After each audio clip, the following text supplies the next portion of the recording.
Hello, it's me, Anthony Couch, a guitarist on YouTube. You're about to hear two guitar solos. Number one, where I'm completely ignoring the chord changes of the backing track, and number two, where I'm playing the changes. Have a listen to this.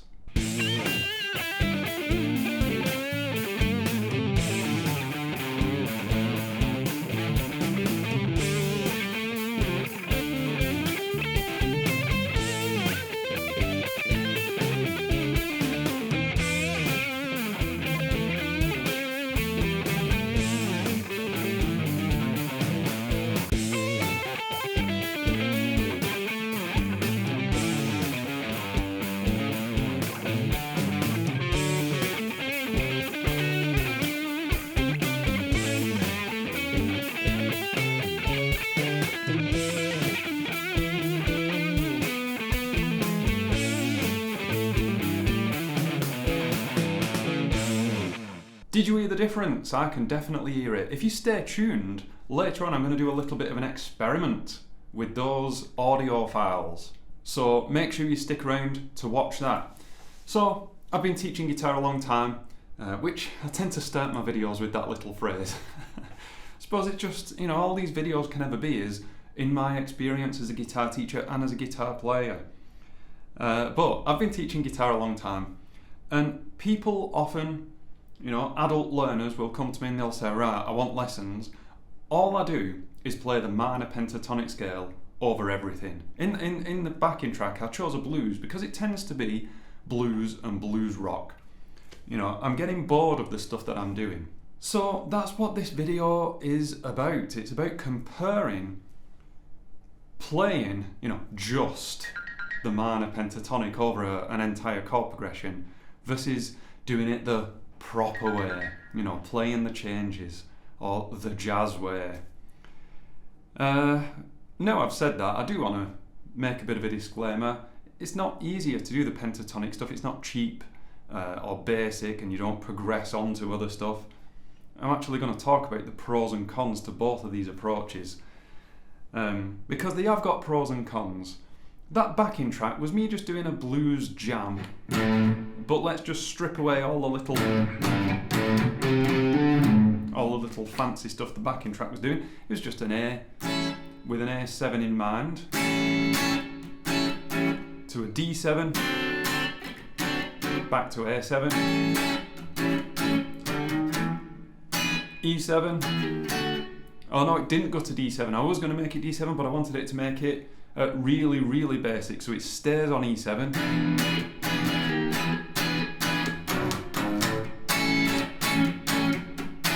A7, and then just a little E7, I think, for the turnaround. I think I did a turnaround, I can't remember, it doesn't matter. Anyway, over that, you can get away, as you are probably already aware, with playing the A minor pentatonic scale, A, C, D, E, and G. The pros of this approach, everyone's favourite approach, are that it's way easier. It's quite easy to memorise that pattern. 1, 4, 1, 3, 1, 3, 1, 3, 1, 4, 1, 4. That pattern that I talk about literally daily.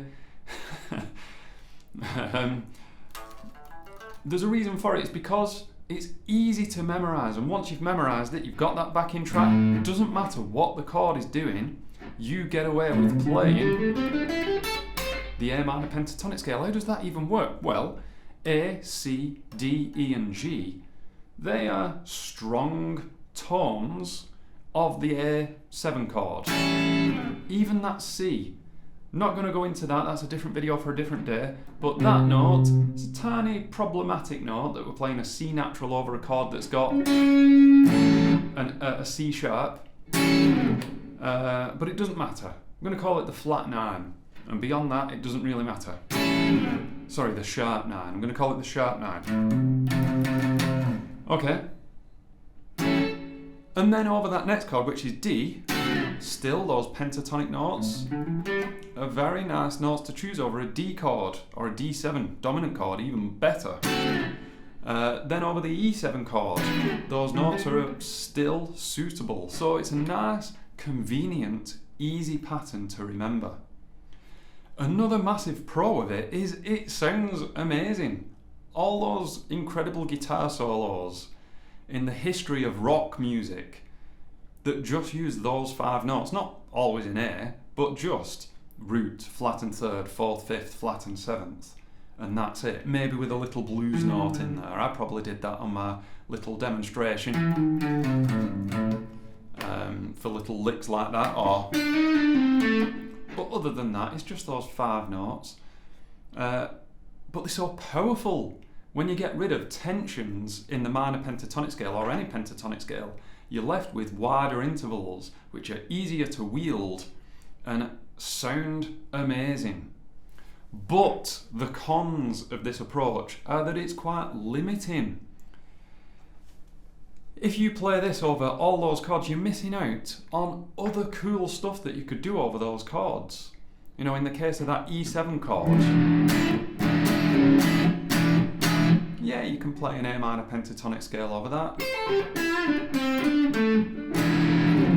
But you're missing out on other little tensions that you could do over it, which is really limiting. So I think that's why a lot of players, once they reach that level of real confidence playing the minor pentatonic scale, view everything else as better than it, or a progression of it. In some ways I do agree, but this isn't me saying that the minor pentatonic scale is basic and, you know, you've got to move on from that. But we are going to have a look at the strengths of playing the changes. Playing the changes is a phrase that I use all the time. If you've got a chord progression and you've got that A chord, there's a couple of ways you can play that A chord. I don't mean play the A7 chord, I mean to improvise over it. The A mixolydian mode is one. When it's harmonised, you have the notes of the A7 chord. But I'm going even simpler than that because I'm talking about arpeggios. That's the A7 arpeggio, the A dominant 7 arpeggio. The D dominant 7 arpeggio,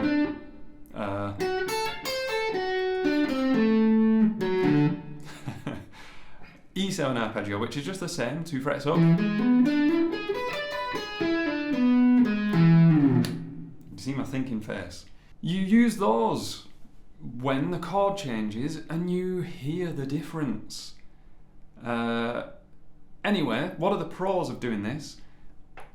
It's in my opinion, much stronger sound that links in way stronger with that chord progression than a pentatonic scale ever could. You know, if you stick with the 1 pentatonic scale, does it more than that ever could? Another pro is that it makes it much easier to add those tensions, to play outside the changes, where you can, you know, earlier I did this thing. To add that flat 9 on the E7 chord, because you've got that blueprint, you've got, you know, connecting the dots in a connect the dots picture, but instead of drawing straight lines to those dots, you can be a bit freer and go a bit more wavy between those dots, but you know where the dots are. It's a much better roadmap, you know, strategy. That's what all this is, strategy. And to play the changes is to create the ultimate strategy, because you know where the correct notes are, so you know where all the wrong ones are. The biggest con, of course, of this is that it takes way longer to master. I'm still doing it. Did you hear in my demonstration at the beginning? I feel way more confident doing just minor pentatonic over everything, as opposed to this way. So it does take way longer, whereas, you know, the A minor pentatonic scale over everything is just one shape. Yeah, you can learn the different positions of it in all its different places on the neck. But times that by 3 if you're going to do. And that's just the basic arpeggio. You would then have to learn those in the upper octaves, somewhere else. Yeah.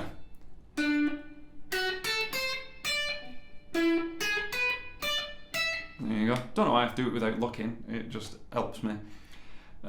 Anyway, here's a bit of an experiment for you, because I'm going to strip away the backing track and you're just going to hear the audio of the solos.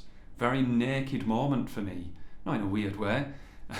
I'll be fully clothed, but you're going to hear me without a backing track. And what I want you to pick up on is that the second way you're playing, you know, so-called playing the changes, you're going to hear the backing track in there, hopefully, if I've done it right. I've not tested it, I've not listened to this yet, but the theory is that when I'm playing the minor pentatonic scale, you're not necessarily going to be able to hear. I think that's a record for this in this video. You're not going to be able to hear the changes, but then in the second way of playing, you're definitely going to be able to hear those changes. Let's see if the theory stands. Otherwise, I'll edit this bit out.